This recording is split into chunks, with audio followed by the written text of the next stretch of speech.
जी, अस्सलाम वालेकुम बेटा। हम क्लास 11 का जो मैथ है आज इसकी एक्सरसाइज नंबर 1.3 करेंगे। ये हमारा चैप्टर 1 है, कॉम्प्लेक्स नंबर। और फेडरल बोर्ड में जो बुक पढ़ाई जाती है नेशनल बुक फाउंडेशन, जो जिसमें हम कॉम्प्लेक्स नंबर जो है उनको पढ़ रहे हैं। तो आज इसकी एक्सरसाइज जो है 1.3 का क्वेश्चन नंबर 1 करेंगे।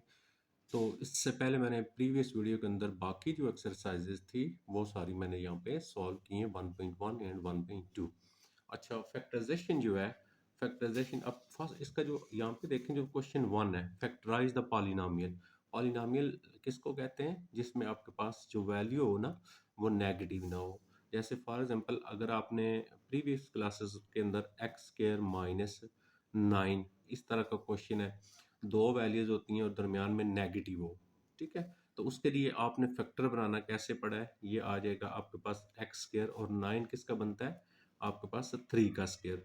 तो ये हमेशा फार्मूला बन जाता है आपके पास ए स्क्वायर माइनस बी स्क्वायर। अच्छा, ए स्क्वायर माइनस बी स्क्वायर किसके इक्वल होता है?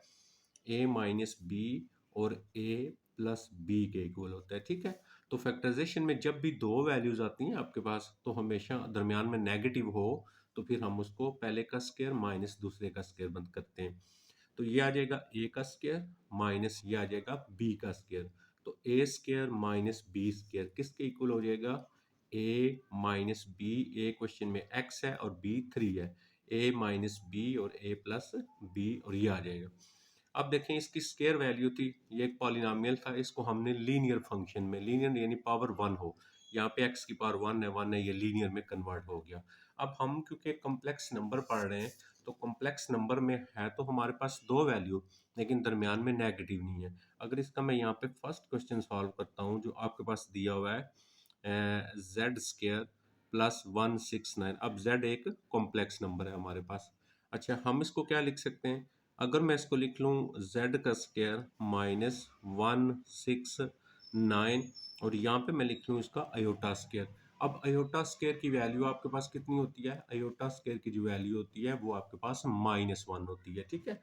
तो जब आप इसके साथ यहाँ पे अयोटा स्क्वायर लिख लेंगे तो ये प्लस की बजाय माइनस हो जाएगा। क्यों? क्योंकि जब आप अयोटा स्क्वायर की जगह -1 लगाएंगे ना तो फिर ये प्लस बनेगा। तो मैथ में ये होता है कि आप का प्रीवियस स्टेप वापस आना चाहिए जब आप इसको दोबारा हल करें, ठीक है। तो अब मैं इसको सॉल्व कर सकता हूँ। देखें कैसे सॉल्व कर सकता हूँ। ये आ गया मेरे पास z का स्क्वायर आ गया माइनस 169 किसका बनता है? 13 का जो होता है इसका आपके पास स्क्वायर होता है। अब अयोटा का स्क्वायर है उसको हमने होल स्क्वायर में लिख लेना है। अब अगर आप यहाँ पे देखें, ये बन गया ए स्क्वायर माइनस ये बन गया बी स्क्वायर। अब हम इसको लिख लेंगे ए माइनस बी। ए है जेड माइनस बी कितना आपके पास? 13 अयोटा। तो ए माइनस बी हो गया और ए प्लस बी। ए प्लस बी करेंगे तो जेड प्लस आपके पास 13 अयोटा आ जाएगा। तो ये हमारा फर्स्ट वाला जो है वो हमारा क्या हो गया? सॉल्व हो गया यहाँ पे, ठीक है। इसी तरह अगर मैं सेकंड वाले पे आ जाता हूँ, जो हमारा सेकंड क्वेश्चन है, अब सेकंड को देखें, इसको हमने कैसे सॉल्व करना है। सेकंड क्या लिखा हुआ है? 2 आपके पास जेड स्क्वायर प्लस आ जाएगा 18। अब देखें, पहले हमें 18 किसी का स्क्वायर नहीं होता, लेकिन यहाँ से हमारा 2 कॉमन आ जाता है। हम 2 को कॉमन ले लेंगे, बाकी आ जाएगा जेड स्क्वायर प्लस आ जाएगा आपके पास 18 आ जाएगा, ठीक है। अच्छा, अब इसको क्योंकि हमें दरमियान में नेगेटिव चाहिए तो हम इसको लिख लेंगे जेड स्क्वायर प्लस की जगह माइनस लगा लेंगे, और यहाँ पे हम इसको क्या लिख लेंगे? 18 ओ सॉरी 2 जब आपने कॉमन लिया ना तो 2 9 आपके पास आएगा, ठीक है। यहाँ पे आपके पास कितना आ जाएगा? 9 आएगा। तो यहाँ पे आ गया 9 आ गया, ठीक है। और ये आ गया आपके पास अयोटा स्क्वायर आ गया। अच्छा, अब देखें, अब हम इसका स्क्वायर कंप्लीट कर सकते हैं। ये 2 हमारा ऐसे ही आ जाएगा, और इसको हम क्या लिख लेंगे? ये आ गया आपके पास z का स्क्वायर माइनस 9 किसका हो गया? 3 अयोटा, और इसका बन गया आपके पास स्क्वायर आ गया। अब हम इसको मजीद हल कर सकते हैं। 2 तो हमारे पास ए स्क्वायर माइनस बी स्क्वायर बन गया, तो ए माइनस बी, तो ये ए आ गया आपके पास, z आ गया, और b क्या आ गया? 3 अयोटा आ गया। a माइनस बी और फिर a प्लस बी जो है वो a प्लस बी आ गया, ठीक है। तो ये लीनियर में चेंज हो गए। तो हमने पॉलिनोमियल को लीनियर में क्या करना था? चेंज करना था, ठीक है। तो ये आ गया हमारा जो सेकंड क्वेश्चन था वो वाला हल हो गया। अगर हम थर्ड के ऊपर आते हैं, क्वेश्चन नंबर 3 जो है इसी का, क्वेश्चन 1 का थर्ड पार्ट। तो वो हमारे पास लिखा हुआ है 3 लिखा हुआ है और z का स्केयर लिखा हुआ है उसने, और उसके बाद प्लस आ जाएगा 3, 6 और 3। अब देखिए यहाँ से कॉमन आ जाता है आपके पास 3, हम 3 को कॉमन ले लेंगे तो बाकी हमारे पास क्या आ जाएगा, z का स्केयर प्लस 3 1 जार 3, 3 2 जार 6 और 3 1 जार 3, ये बन गया। अब हमने दरमियान में जो है वो नेगेटिव लिखना है, तो हमारे पास यहाँ पे आ जाएगा z का स्केयर प्लस की बजाय आप यहाँ पे माइनस लगा लेंगे, और ये क्या लिख लेंगे 120 121 और साथ आ जाएगा अयोटा का स्केयर आपके पास। अब हम यहाँ पे क्या कर लेते हैं इसको, क्योंकि ये प्लस है इधर माइनस किया ना, जब माइनस करेंगे तो यहाँ पे अयोटा स्केयर लगा लेंगे आप। तो ये आ जाएगा आपके पास 3, और ये क्या बन गया आपके पास z का स्केयर, और 121 किसका होता है 11 का होता है, और साथ आ जाएगा अयोटा, यानी ये हमारे पास यहाँ पे बन जाएगा। अब ये फिर बन गया a का स्केयर माइनस बी का स्केयर। तो अब हम इसको क्या लिखेंगे 3 इंटू ए माइनस बी, ए माइनस बी हमने लिख लिया, और a प्लस बी यानी 11 अयोटा, ये आ गया हमारा इसका जो थर्ड वाला था वो। अब इसी का अगर फोर्थ पार्ट है उसको हम सॉल्व करते हैं, तो ये लिखा हुआ है उसने z का स्केयर और 3/25 आ गया। तो पहले तो हमें यहाँ पे नेगेटिव चाहिए, तो हम क्या करेंगे z का स्केयर यहाँ पे लगा लेंगे माइनस, और ये 3/25, और यहाँ पे आ जाएगा अयोटा का स्केयर आ जाएगा। अब ये हमारा कंप्लीट हो जाता है, ये हम लिख लेंगे z या z का स्केयर आ गया और माइनस, अब देखें 3 का स्केयर नहीं बनता, हम इसके ऊपर लगा लेंगे √3 लगा लेंगे, और 25 किसका होता है 5 का होता है, और अयोटा, तो अब ये बन जाएगा हमारे पास ऐसे। ठीक है, अब देखें ना ये कैंसिल करेंगे तो 3 आएगा, तो जब स्केयर ना बनता हो ऊपर स्केयर रूट लगा के हम उसका स्केयर जो है वो बना सकते हैं। ठीक है, तो अब a प्लस बी, तो z प्लस ये वाली वैल्यू आ जाएगी, तो √3 5 अयोटा z प्लस हो गया, और z माइनस करेंगे तो √3 5 अयोटा, ये प्लस में और माइनस में ये हमारे जो है वो सॉल्व हो गए। तो ये था हमारा जो फर्स्ट क्वेश्चन था उसके हमारे 4 पार्ट, और हमें ये क्लियर हो गया कि जब दो वैल्यूज होंगी तो उन दो वैल्यूज की फैक्टराइजेशन हम कैसे करेंगे। ओके, नेक्स्ट आ जाता है अगर आपके पास 3 वैल्यू होंगी या अगर आपके पास 4 वैल्यूज होंगी तो आपने उनकी जो फैक्टराइजेशन है वो कैसे करनी है। अब देखें, अभी मैंने फर्स्ट क्वेश्चन के वो वाले आगे नेक्स्ट पार्ट लिख लिए जिनमें 4 वैल्यूज है। अब देखें आपके पास एक वैल्यू है, दूसरी देखें 1 2 3 4 वैल्यूज, तो 4 वैल्यूज में हमने जो पढ़ा था उसकी फैक्टराइजेशन हमने पढ़ी थी, तो हम दो दो में से पहले कॉमन लेते थे। ठीक है, ये आपने 9th और 10th में पढ़ा होगा। तो अभी मैंने वो क्वेश्चन ले लिए जिनकी 4 वैल्यूज हैं, तो 4 वैल्यूज में सबसे पहले हमने दो दो वैल्यू में से कॉमन लेना होता है। जैसे आपके पास ये देखें टोटल वैल्यू 1 2 3 4 बनती है, पहली दो में से अगर आप कॉमन लें तो इधर 2 है 3 है तो कॉमन आता नहीं, इधर है Z3 इधर है Z स्केयर, तो मतलब Z स्केयर जो है वो हमारा पहली दो वैल्यू में से कॉमन आ जाता है इन दोनों में से। तो बाकी क्या रह जाएगा 2 रह जाएगा और एक Z रह जाएगा, क्योंकि Z3 था तो हमने 2 कॉमन लिए, एक रह गया, आगे ये प्लस आ गया, प्लस लिख लिया 3 लिख लिया, और ये देखें Z स्केयर हमने कॉमन लिया हुआ है। अच्छा, इन दोनों में से कॉमन लेंगे, ये माइनस लिख लेते हैं। अब 5 का टेबल पढ़ें, 5 2 ज़ार 10 होता है और 5 3 ज़ार होता है, मतलब हमारे पास यहाँ पे 5 जो है वो कॉमन आ गया।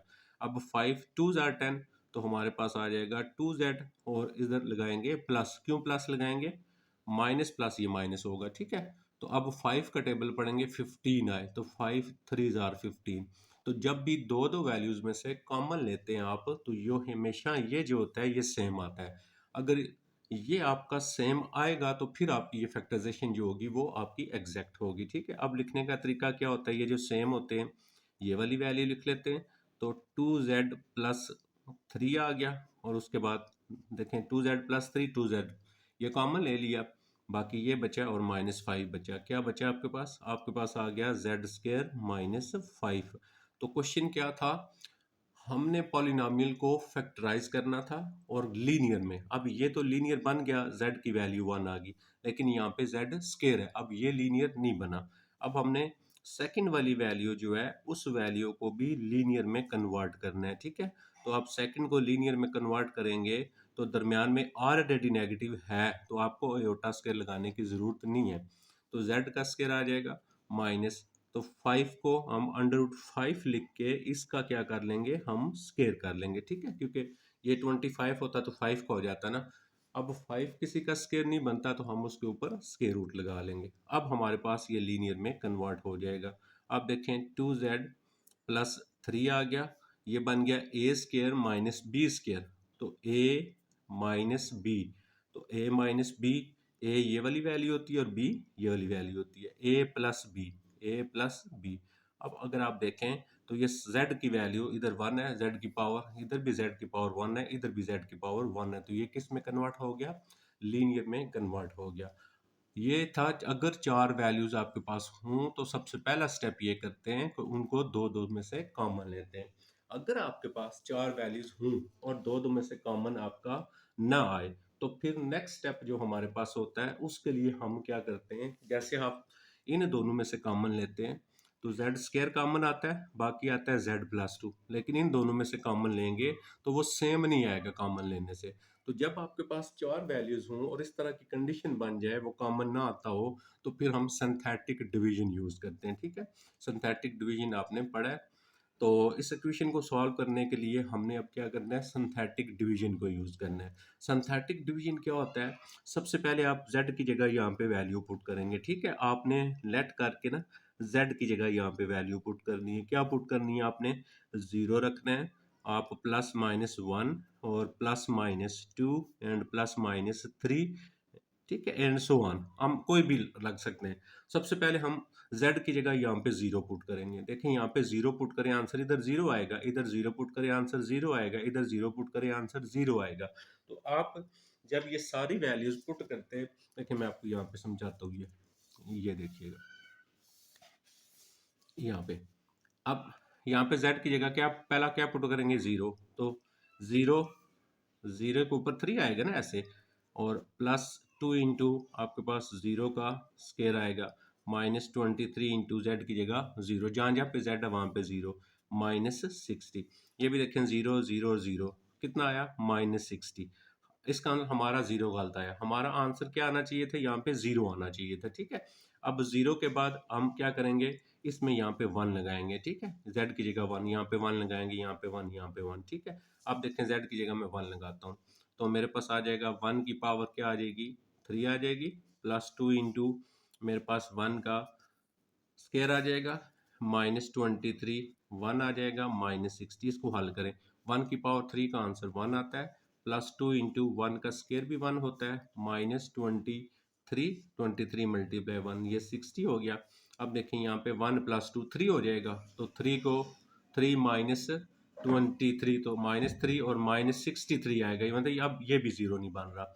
उस वक्त तक हम ये लगाते जाएंगे। अब वन लगाया, अब हम यहाँ पे -1 लगाएंगे, उसके बाद हम टू लगाएंगे, -2 लगाएंगे, थ्री लगाएंगे, उस वक्त तक लगाते रहेंगे जब तक हमारा ये जो है जीरो नहीं बनता है, ठीक है। तो मैं यहाँ पे क्या करता हूँ, मैं यहाँ पे लिख लेता हूँ let z is equal to, मैं थ्री लगाता हूँ, ठीक है, -3। आपने सारे लगाने, अगर आपको पता चल जाता है किस पे बनता है आपने बस वही लगाना है। अब देखें z की जगह क्या लगाएंगे, यहाँ पे लगाया -3, -3 के ऊपर आ गया three, plus two into Z की जगह क्या आ गया, -3, -3 का स्केयर आ गया, -23। उसी तरह जेड की जगह क्या लगा रहा हूँ, -3 लगा रहा हूँ, -60 लगा रहा हूँ। अच्छा, -3 तो कितना आता है, -3 आपके पास -27 आ जाएगा, यानी -3 को 3 दफ़ा मल्टीप्लाई करेंगे तो ये आ जाएगा। अच्छा, ये प्लस इसी तरह लिख लेता हूँ, -3 का स्केयर, तो स्केयर तो प्लस में आता है, 3 मल्टीप्लाई 3 9 हो गया, माइनस और माइनस प्लस हो गए, इसको मल्टीप्लाई किया 9, 69 आ गया, -60 आ गया। अच्छा, मज़ीद इसको हल करें अगर तो क्या आएगा आपके पास, ये आ गया -27 प्लस आ गया 18 प्लस आ गया 69 और माइनस आ गया आपके पास 60 आ गया। अच्छा, अब देखें, अब यहाँ पे 27 में से आप निकाल दें 18, तो 27 में से 18 निकालेंगे, -9 आएगा आपके पास, ठीक है। देखें 27 में से ना -9 और -9 ये मतलब ये सारे आपस में कैंसिल हो जाएंगे, तो यहाँ पे आ जाएगा आपके पास 0। अब किस पे 0 बना आपके पास? z इज इक्वल टू -3 पे। तो सिंथेटिक डिवीजन में पहले z0, z1, z-1, 2, -2, 3, -3 लगाते हैं। जब तक 0 नहीं बनता तो ये इसका 0 बनता ही z-3 पे था, इसीलिए मैंने डायरेक्ट यहाँ पे लगा दिया। अच्छा, अब हमें ये मिल गया z आपके पास z-3। अब हम इसकी सिंथेटिक डिवीजन बनाएंगे। कैसे सिंथेटिक डिवीजन बनाते हैं? इसमें से देखें पावर कितनी है? 3। इसका कोफिशिएंट लिखना है। कोफिशिएंट यहाँ पे आगे जो कांस्टेंट होते हैं 1, 2, 3, 4 लिखे होते हैं, तो z के साथ यहाँ पे इसका कितना है? आपके पास 1 आ गया। उसके बाद z3 के बाद z स्क्वायर वाला वो है, तो आपके पास ये 2 है, तो आपके पास यहाँ पे आपने गैप दे के 2 लिखना है। उसके बाद z स्क्वायर के बाद z आता है, z भी है, इसके साथ कितना आ गया आपके पास? -23 आ गया। ओके, नेक्स्ट आ जाता है आपके पास -60। ये हम सारे लिख लेते हैं इस तरह, और अब हम यहाँ पे इस तरह लाइन लगाते हैं। ये सारी चीज़ें आपने पढ़ी हुई हैं, ऐसे हम इसको लाइन लगाएंगे इस तरह, ठीक है। ये अब z क्या था? z -3 आया था, ये देखें, वो -3 आपने यहाँ पे लिखना है, ठीक है, इधर लिख लिया। अब ये वाला 1 ऐसे नीचे लिखते हैं, इसको इससे मल्टीप्लाई करो, आगे इधर लिखेंगे। तो -3 को 1 से मल्टीप्लाई किया, -3 आ गया। और इन दोनों को हल किए, देखें इसके साथ +2 है, इसके साथ -3 है, तो प्लस माइनस माइनस करते हैं, -1 आ गया। फिर इसको इससे मल्टीप्लाई करेंगे, माइनस और माइनस प्लस, तो ये 3 आ गया। इसको -23 और 3, बाकी कितना बचा? -20 बचा। फिर माइनस और माइनस प्लस आ जाएगा, और आपके पास 3 को 20 से मल्टीप्लाई करेंगे 60, ये हो गया 0। अच्छा, सबसे बड़ी पावर कितनी थी? क्वेश्चन जब सॉल्व किया था ये z3 था। अब जब 0 बनता है ना, ये z स्क्वायर आ जाएगा। इसको हम ऐसे लिखेंगे अब z का स्क्वायर, और ये अब z में हो जाएगा -z, और ये बगैर z के यानी -20 इज इक्वल टू 0। अब देखें ये इक्वेशन बन गई है ना, ये z स्क्वायर -z-20, ये क्वाड्रेटिक इक्वेशन है। तो इस क्वाड्रेटिक इक्वेशन को हल करने के आपने 3 मेथड पढ़े। इसको फैक्टराइज कर सकते हैं हम, जिसको मिड टर्म ब्रेक कहते हैं। इसको हम क्या कर सकते हैं? क्वाड्रेटिक फार्मूला लगा सकते हैं हम इसके ऊपर, या इसके ऊपर हम क्या कर सकते हैं? Completing square. सबसे पहला स्टेप होता है कि अगर इसके फैक्टर बनते हैं तो सबसे पहले हम क्या करते हैं? इसके फैक्टर बनाते हैं, ठीक है, मिड टर्म ब्रेक। अच्छा, उसमें क्या होता है? जैसे मैं जेड स्केयर लिखता हूँ और -5z और +4z लिख लेता हूँ, ठीक है, और -20 इसी तरह इज इक्वल टू 0 भी ऐसे। अब देखें, जब मैंने ये लिखा है ना, इसका मतलब है 5 में से 4 निकालेंगे -1z भी हो जाएगा, 5 को 4 से मल्टीप्लाई करेंगे 20 भी आएगा। अब ये मिड टर्म ब्रेक जो है वो आपने खुद भी सीखनी है। अब हम क्या करते हैं, 1, 2, 3, 4 4 वैल्यूज हो गई हैं। इन 4 वैल्यूज में से दो दो में से कॉमन लेंगे। तो पहले दो में से कॉमन लेंगे, हमारा z कॉमन आएगा, बाकी आ जाएगा हमारे पास z-5। इन दोनों में से कॉमन लेंगे, 4 कॉमन आएगा, बाकी आ गया z, 4 5 25 आ गया, इक्वल 0 हो गया। अच्छा, z ये सेम हो गया ना, तो z-5 हो गया और z+4 हो गया, z+4 हो गया इज इक्वल टू 0। लेकिन अब हमारा जो एग्जैक्ट आंसर आएगा वो क्या आएगा? हमारा जो आंसर आएगा वो हम किस तरह लिखेंगे? एक हमारे पास क्या आया था? z इज इक्वल टू -3, जिसपे 0 बना था। इसको आप इधर लेके आएंगे तो z+3 बनेगा। तो आपके पास क्या आ जाएंगे? z+3 एक वो वाली वैल्यू, और ये जो दो आपने हल किए हैं z-5 और z+4, ये आ गई, ठीक है। तो बेशक ये आगे 0 ना लिखें, क्योंकि इक्वेशन में आगे 0 नहीं था आपके पास। तो ये हमारे पास इसका क्या आ जाएगा? आंसर आ जाएगा। अच्छा, अब हम अगर इसी का जो है इसी तरह 4 वैल्यूज का मजीद क्वेश्चन था एक हमारे पास क्वेश्चन नंबर 1 में, वो ये था आपके पास 2z3 + 9 z square -11 z-3। First step वही, 4 वैल्यूज हों तो दो दो में से कॉमन लेते हैं, ठीक है। अगर दो दो में से कॉमन नहीं आएगा तो फिर हम क्या करेंगे? इसकी जो है वो सिंथेटिक डिवीजन बनाएंगे इसी तरह, ठीक है। अब इसकी सिंथेटिक डिवीजन सेम उसी तरह आपने z इज इक्वल टू 0 +-1 +-2 और ये पुट करने हैं, ठीक है, जिस पे 0 आपने तरतीब से करना है। अब मुझे तो पता है कि इसमें z इज इक्वल टू 2 पे ये 0 हो जाएगा, z इज इक्वल टू मैं यहाँ पे 2 रखता हूँ, ठीक है। अब देखें, जब मैं 2 रखता हूँ तो ये मेरे पास 2 उसी तरह आ जाएगा, ये आ जाएगा 2 की पावर 3 + 9 इंटू ये आ जाएगा मेरा 2 का स्क्वायर आ गया, और -11 इंटू ये मेरा आ गया 2 और माइनस कितना आ गया 30। अब मैं इसको सिंप्लीफाई करता हूँ, ये 2 तो ऐसे ही आ गया, 2 की पावर 3, 2 को 3 दफ़ा मल्टीप्लाई करना है 8 आ जाएगा, 9 2 के ऊपर 2 है 4 आ गया, इसको किया 22 आ गया और ये आ गया 30 आपके पास। अब देखें इसको हल करें तो 18 आ गया और 9 4 ज़ार 36 आ गया और -22 आ गया, -30 आ गया। ये दोनों प्लस हो रहे हैं, इन दोनों को प्लस कर लेते हैं।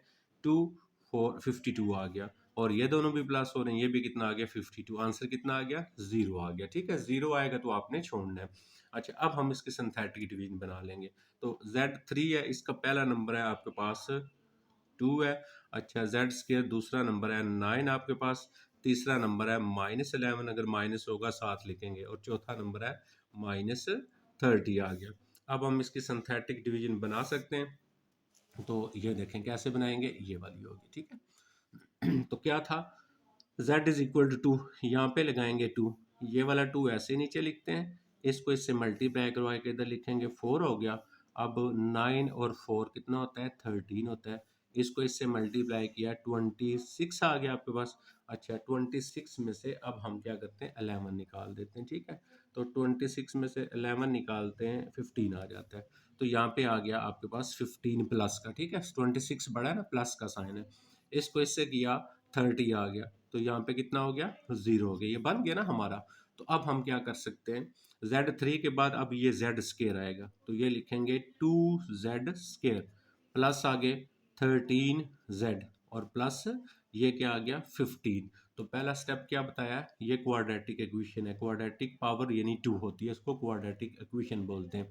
अब हम क्या कर सकते हैं, इसको हम मिड टर्म ब्रेक कर सकते हैं इसको, या क्वाड्रेटिक फार्मूला लगा सकते हैं, या हम क्या कर सकते हैं इसको जो है वो इसको हम सॉल्व कर सकते हैं कंप्लीटिंग स्केयर से। तो मिड टर्म ब्रेक करें तो इसको मल्टीप्लाई करें एंड वालों को, इन दोनों को, तो मल्टीप्लाई करने से 30 आए और प्लस माइनस करने से 13 आए आपका, इसको मिड टर्म ब्रेक बोलते हैं। तो ये अगर मैं लिख लेता हूँ 10Z और 3Z लिख लेता हूँ और प्लस 15। अब देखें 10 और 10 प्लस 10 प्लस 13 भी हो गया, और उसके बाद दोनों को मल्टीप्लाई करें 30 भी आ जाएगा। इन दोनों में से कॉमन ले लेते हैं, तो इन दोनों में से कॉमन लेते हैं, 2 भी कॉमन आता है, Z भी कॉमन आता है, कॉमन लेना आपको आता है, आपने पढ़ा हुआ है। तो बाकी आ गया Z प्लस 5, इन दोनों में से कॉमन लेंगे 3 कॉमन आएगा, तो ठीक है, बाकी Z प्लस 3 5 जार 15 हो गया।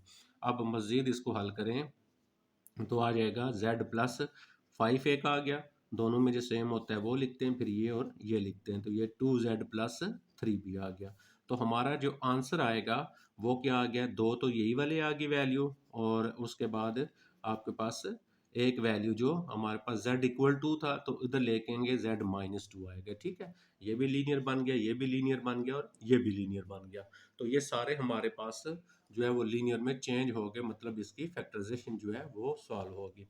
अब हम इसमें वो क्वेश्चन लेंगे, अभी बाकी हमारे वो रह गए जिसमें हमारे पास इसकी 3 वैल्यूज होती हैं। ठीक है, 3 वैल्यूज वाले क्वेश्चन हमारे। अब देखें वन क्वेश्चन ही है, वन क्वेश्चन का हमारे पास यहाँ पे जो आ जाए, ये उसके बाकी पार्ट बन के मैंने लिख दिए थे कि अब देखें इसमें कितनी वैल्यूज हैं, इसमें भी 3 वैल्यूज हैं, इसमें भी 3 वैल्यूज हैं और इसमें भी 3 वैल्यूज हैं। ठीक है, तो सबसे पहले ये अगर आपके पास स्केयर में हो ना 3 वैल्यू, देखें स्केयर और स्केयर, तो वो तो मिड टर्म ब्रेक हो जाती है। जैसे फॉर एग्जांपल इसको मैं हल करूं तो मैं इसको लिख लेता हूँ जेड स्केयर माइनस 8Z और प्लस Z लिख लेता हूँ और माइनस 8, देखे ना 8 और 1 लिखा ना, तो 8 में से 1 जाएगा 7 भी आ जाएगा, तो ये मिड टर्म ब्रेक हो जाती है अगर स्केयर हो। तो इनमें से कॉमन लेंगे तो ये Z कॉमन आ जाएगा, बाकी क्या आ गया Z माइनस 8 आ गया। इन दोनों में से कुछ कॉमन नहीं आता, 1 कॉमन लेते हैं, फिर हम Z माइनस 8 आ गया।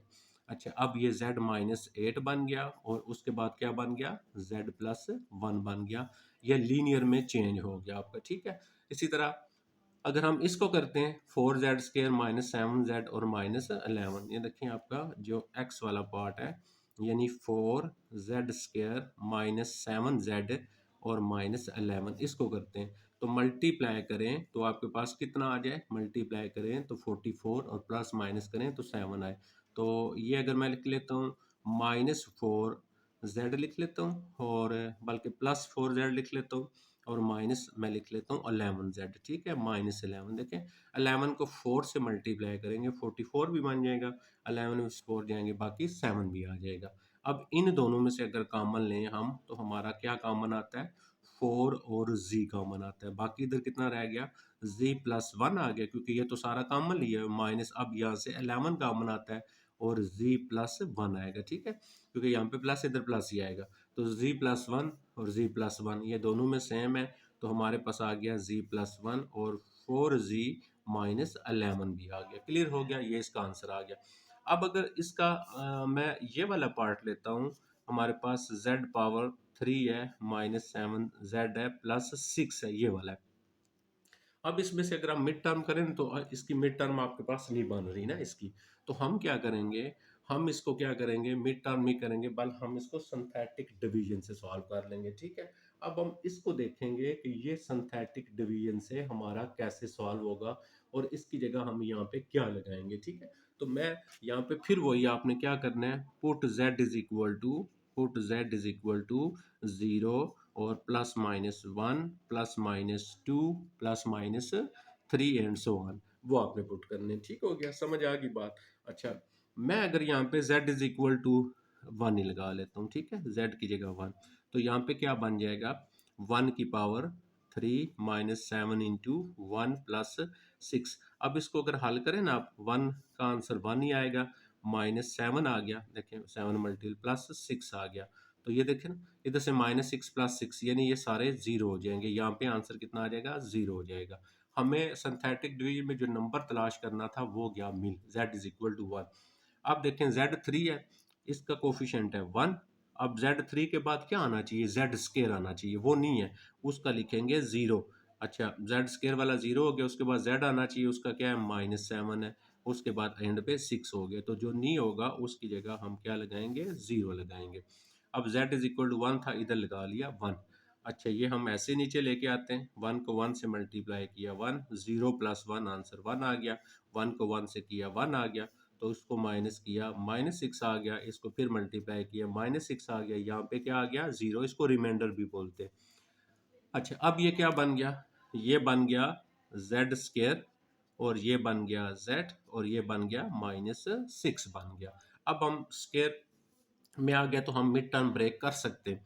अब आप इसकी मिड टर्म ब्रेक करेंगे तो आपके पास ये क्या बन जाएगा, z का स्केयर प्लस 3z और -2z आएंगे इसके, ठीक है। तो अब आप यहाँ से कॉमन ले लें, तो ये मैं इसको आगे सॉल्व करता हूँ। इन दोनों में से कॉमन लेंगे तो आपका z कॉमन आएगा, बाकी क्या आएगा, z प्लस 3, तो z प्लस 3 आ गया। इन दोनों में से कॉमन लेंगे, -2 कॉमन आएगा, तो बाकी z प्लस 3, ठीक है। ये मैं थोड़ा तेजी से इसलिए करवा रहा हूँ कि आपको इसका पता है कि आप कॉमन कैसे लेते हैं और ये आप पढ़ चुके हैं। तो इसके आंसर में तीसरी वैल्यू क्या आएगी, देखें z इज इक्वल टू 1 था, इसको इधर लेके आएंगे -1, तो z इज इक्वल टू -1, ये इसका आंसर आएगा, ठीक है, ऊपर वाले का। ये हमारा फर्स्ट वाला सारा क्वेश्चन कंप्लीट हो गया। अब हम चलते हैं इसका जो सेकंड क्वेश्चन है उसके ऊपर। ये देखिए सेकंड क्वेश्चन में क्या लिखा हुआ है, solve by completing square method. Completing square method जब भी हम हल करते हैं तो हम कंप्लीटिंग स्क्वायर मेथड में क्या करेंगे वो आपको मैं थोड़ा सा यहाँ पे बता देता हूँ।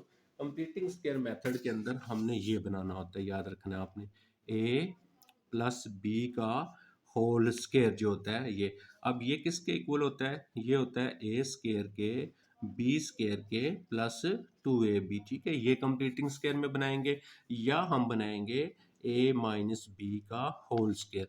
तो ये किसके इक्वल होगा, आपके पास ए स्क्वायर प्लस बी स्क्वायर और -2ab, ये दो फार्मूले कंप्लीटिंग स्क्वायर के लिए हमने क्या करने हैं, यूज करने हैं, ठीक है।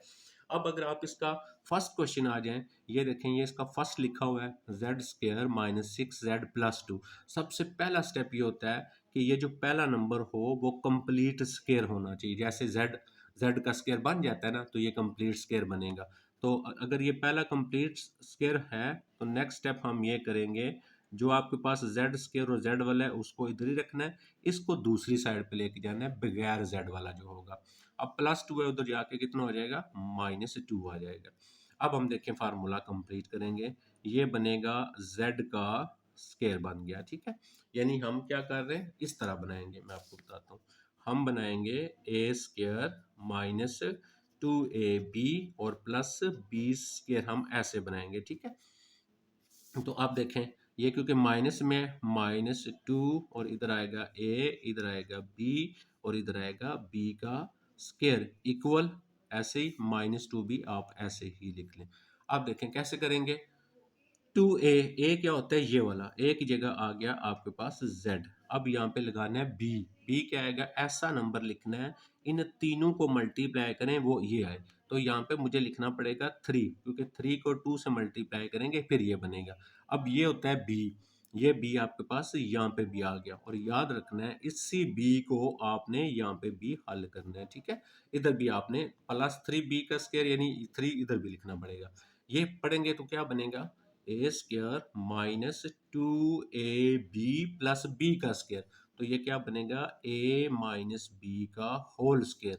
a है क्वेश्चन में z और माइनस बी है क्वेश्चन में 3। ओके, a माइनस बी का होल स्क्वायर। अब ये सारा यहाँ तक इसमें आ गया, इक्वल आ गया -2 और 3 का स्क्वायर कितना हो गया, 9 होता है आपके पास। अच्छा, ये तो ऐसे लिख लेंगे, z-3 इसका आ गया स्क्वायर इज इक्वल टू, इधर से कितना आ गया, 7 आ गया। ओके, 9 में से ये। अच्छा, जब हम स्क्वायर को ख़त्म करते हैं तो हम क्या करते हैं, स्क्वायर रूट लेते हैं। हमने इधर भी स्क्वायर रूट ले लेना है और 7 है इधर भी स्क्वायर रूट ले लेना है। ओके, नेक्स्ट क्या आ गया, ये हो गया इससे कैंसिल, बाकी z-3 बचा और स्क्वायर रूट को प्लस माइनस में लिखते हैं, ये प्लस माइनस में हमने लिख लिया।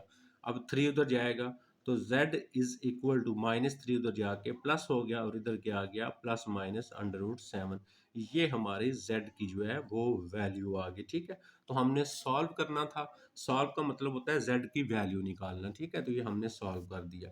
अब अगर आप दूसरे क्वेश्चन पे आते हैं ना, ये देखें, अब यहाँ पे है -1/2 स्क्वायर। अब देखें ये जो है ना, हमें यहाँ पे ये स्क्वायर नहीं बनना, हमें -1/2 को ख़त्म करना पड़ेगा। ख़त्म कैसे करेंगे, जब यहाँ पे इसके साथ -2 होगा ना तो वो कैंसिल हो जाएंगे। तो हम क्या लिखेंगे यहाँ पे, हम यहाँ पे लिखेंगे मल्टीप्लाइंग -2 बोथ साइड। हमने इसकी दोनों साइड्स पे -2 को मल्टीप्लाई करना है, ठीक है। अब देखें, ये आ गया -2 मल्टीप्लाई -1/2 और z स्क्वायर, ठीक है। इस तरह बेशक लिख ले ऐसे, और ये सारा लिख ले -5z और +2 इज इक्वल टू, इधर 2 से मल्टीप्लाई करें वो तो 0 ही रहेगा। अच्छा, अब जब आप इसको मल्टीप्लाई करेंगे तो आपका क्या बनेगा, ये 2 और 2 ये तो कैंसिल हो जाएगा, माइनस और माइनस प्लस भी हो जाएगा। ये आ गया z स्क्वायर, लेकिन इस 2 को आगे भी मल्टीप्लाई करना है, ये माइनस ये कितना हो गया, प्लस हो गया। 2 को 5 के साथ किया 10z आ गया, ठीक है। -2 को इसके साथ किया -2 2 जार 4 आ गया इज इक्वल टू 0 आ गया। ये कैंसिल करने का मतलब ये नहीं है कि इससे मल्टीप्लाई नहीं होगा, ये सब के साथ होगा। अब देखें, नेक्स्ट स्टेप हमारे पास फिर वही z स्क्वायर और यहाँ पे आ गया 10z इज इक्वल टू -4 को उधर लेके गए +4 आ गया। अब हम कंप्लीटिंग स्क्वायर मेथड लगा रहे हैं, तो ये बनेगा z का स्क्वायर, ए स्क्वायर अब प्लस में है +2ab प्लस बी का स्क्वायर इक्वल ऐसे ही 4b ऐसे ही। ओके, यहाँ पे a क्या होता है, ये वाला, ये आ गया z। अब b यहाँ पे ऐसा लिखना है कि इन तीनों को मल्टीप्लाई करें, तो 10 है तो 5 लिखना पड़ेगा तब 10 बनेगा। ये b हो गया, तो क्या बताया, ये वाला इधर b प्लस करना पड़ेगा आपको। ओके, अब ये बन गया z प्लस 5 का होल स्क्वायर। ये देखें ना, इसका बन गया A square +2ab plus B का स्क्वायर, तो a plus B whole square होता है, इक्वल आ गया 2 का स्क्वायर 4 और 5 का स्क्वायर 25 हो गया, ठीक है। अब आप मज़ीद इसको हल करेंगे तो z प्लस 5 इसका आ गया स्क्वायर इज इक्वल टू, ये आ गया 29। तो नेक्स्ट स्टेप क्या होता है, z प्लस 5 इसका स्क्वायर और यहाँ पे आ गया स्क्वायर रूट और 29 का भी आ गया स्क्वायर रूट आ गया, ठीक हो गया। अच्छा, अब हमारे पास आ गया, ये इससे कैंसिल होगा, तो z plus 5 is equal to plus minus आ गया 29। 29 किसका स्क्वायर रूट नहीं होता, तो लिहाजा इसी तरह लिख लेंगे हम। अब z इज इक्वल टू, ये उधर जाएगा -5 प्लस माइनस आपके पास 29 आ गया, ठीक है। तो ये आप इसको अलग अलग भी लिख सकते हैं, ठीक है। -5 plus √2, z is equal to -5 minus √2 लिख सकते हैं। तो ये इसका हमारा जो दूसरा पार्ट था क्वेश्चन नंबर 2 का, वो भी हमने हल कर लिया। अब हम इसका देखते हैं क्वेश्चन 2 का तीसरा पार्ट हमारा, और इसका जो चौथा पार्ट है उसको देखते हैं, क्योंकि इसके 4 ही आपके पास पार्ट हैं आपके पास, ठीक है, क्वेश्चन नंबर 2 के।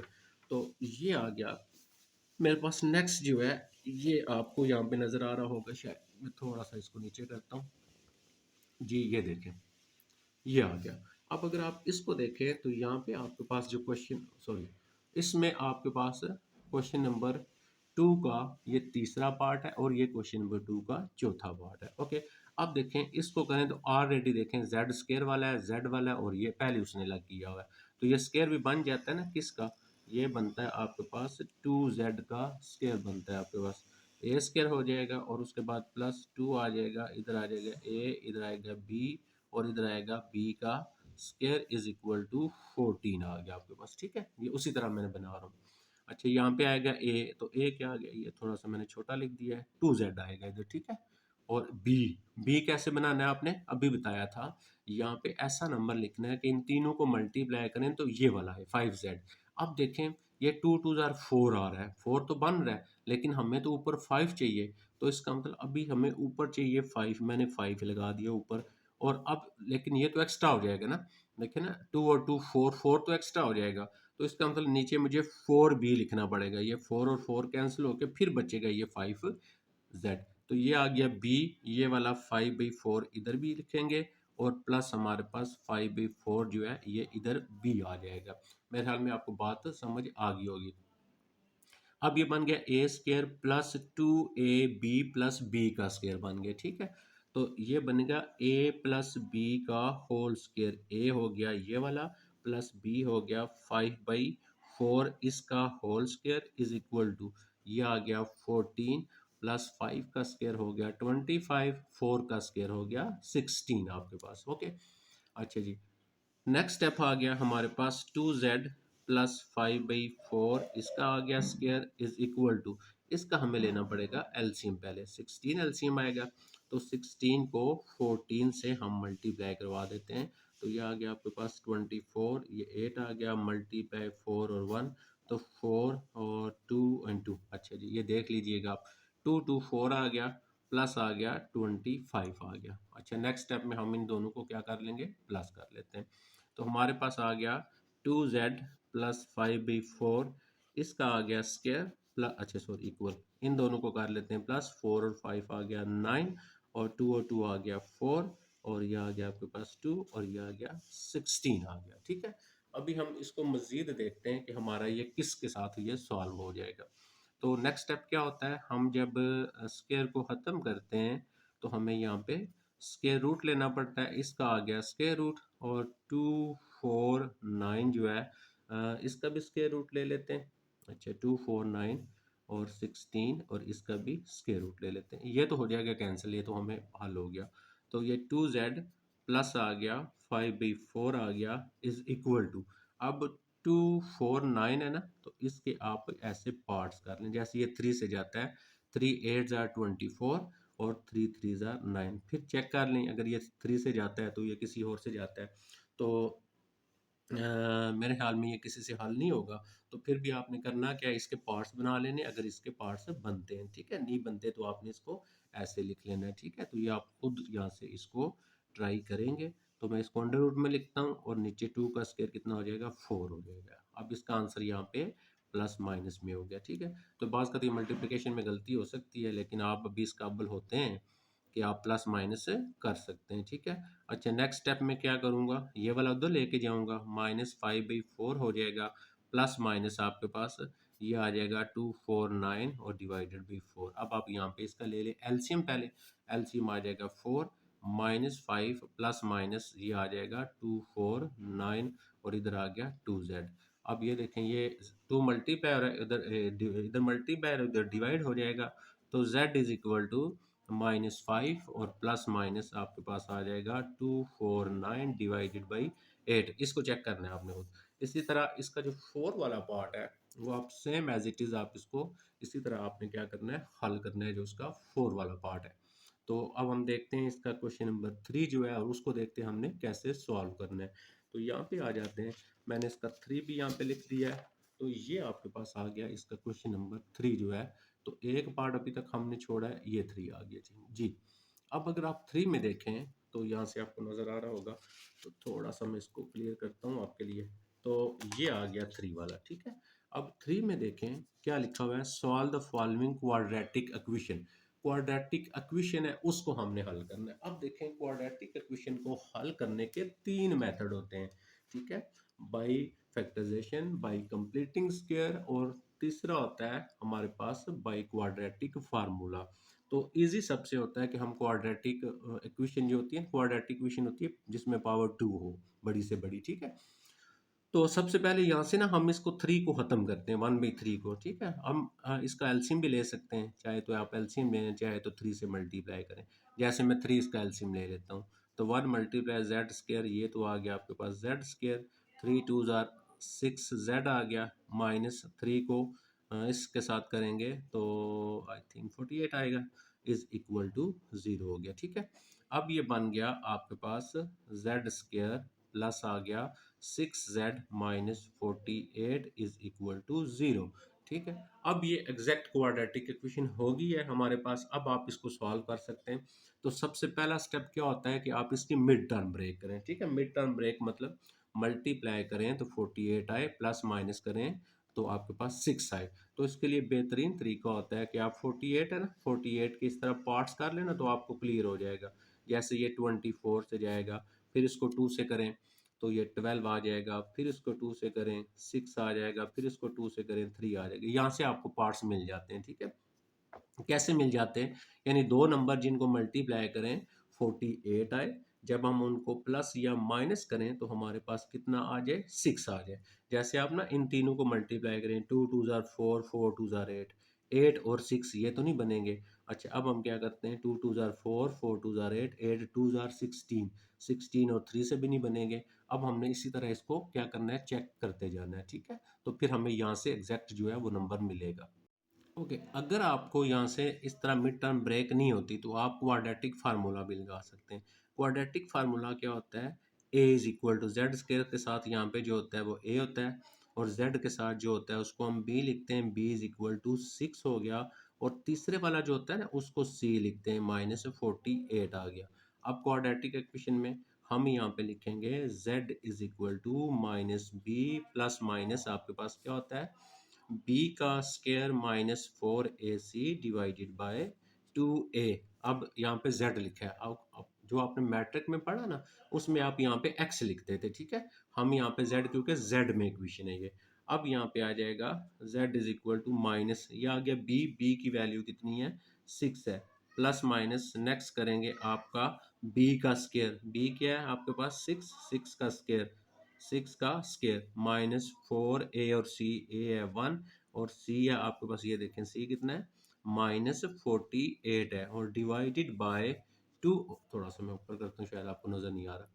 2 और ए की जगह आ जाएगा आपके पास 1। अब इसको हम हल कर लेते हैं, z is equal to minus 6 plus minus, इसको हल करें तो 6 का स्क्वायर हो गया 36, और माइनस प्लस हो गए, इन दोनों को कर लेते हैं प्लस। तो 48 को 8 से हम मल्टीप्लाई करते हैं तो 4 8 जा 32, 3 कैरी, 4 4 जा 16, फिर 19 आ गया, ओके।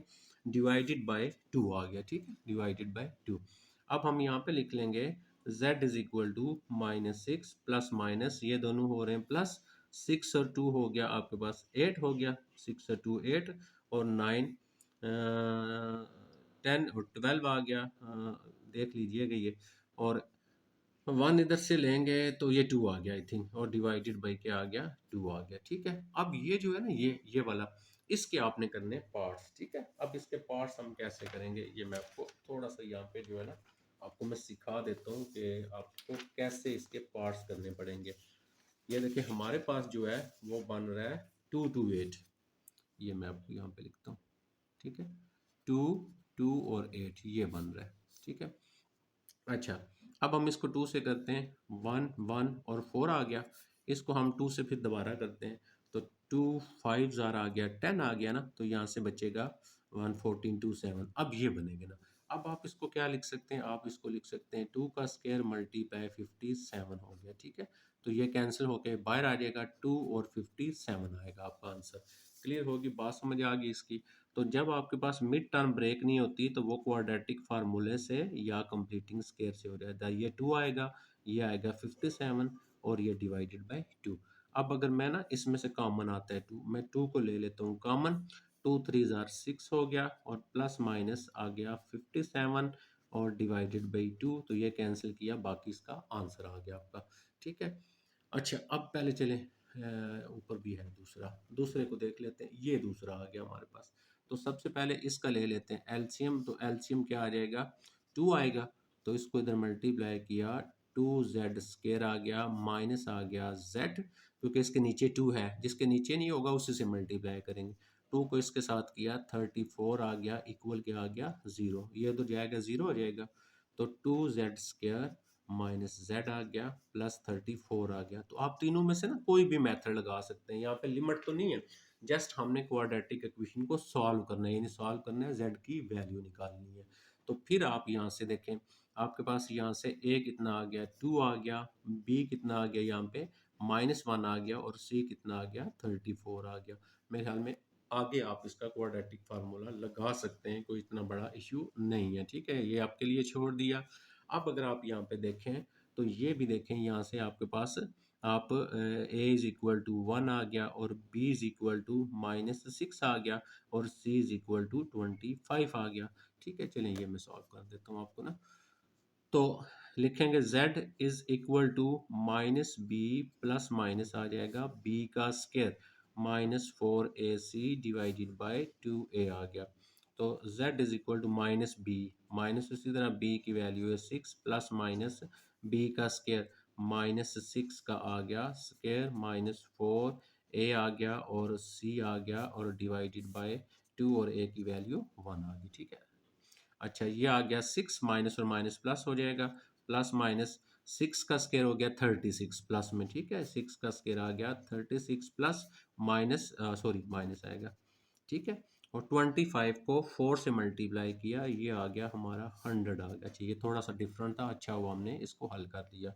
तो z is equal to 6 plus minus, इसको अगर आप यहाँ से माइनस करें तो आपके पास बाकी कितना आता है 4 और 64 माइनस में आएगा डिवाइडेड बाई 2 आएगा। ठीक है, यानी 100 में से 36 निकालेंगे।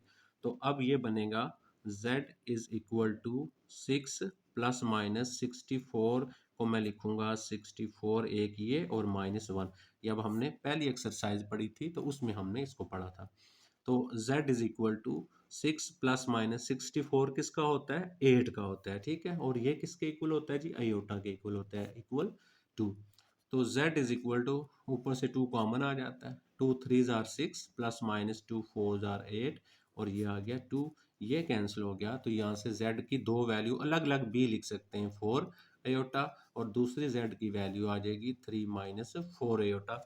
दो क्वेश्चन इसमें से मैं छोड़ रहा हूँ आपके लिए, तो ये आपने खुद करने इंशाल्लाह। नेक्स्ट में हम ये करेंगे जो इसका लास्ट क्वेश्चन है उसी को हम सॉल्व करेंगे। अपना ख्याल रखिएगा, अल्लाह हाफिज़।